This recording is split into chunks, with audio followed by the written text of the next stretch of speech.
Recording by Magahiya music Manpur block गया।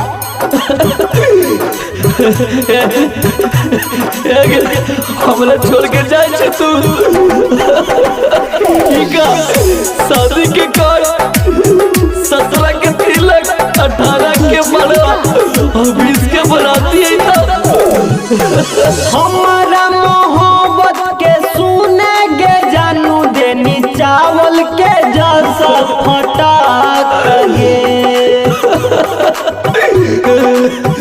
बाबू हमरा कितना प्यार करा दी। हमारा मोहब्बत के सुने गे जिया देनी चावल के जैसा फटाक गे। जहिया तोहर आई तो बाराती जइबो पंखे से हमहू लटाक गे।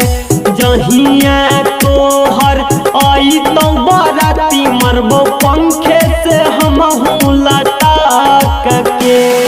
बाबू बाबू हमरा छोड़ दे भी रे तोरा से कितना प्यार करा ले बोला हम गुड मॉर्निंग हमरा क्या बोलते के बोल लगे हम ना पाइबो मर्जी में गए तोरा बेटा रहबो ना हमहू सुने गे जानो जइबो दुनिया से हमहू भटक गे।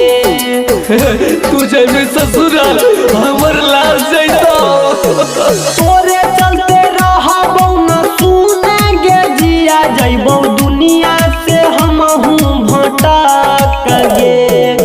जहिया तोहर आई तो बाराती जइबो पंखे से हमहू लटाक गे। जहिया तोहर आई तो बाराती मरबो पंखे से हमहू लटाक गे।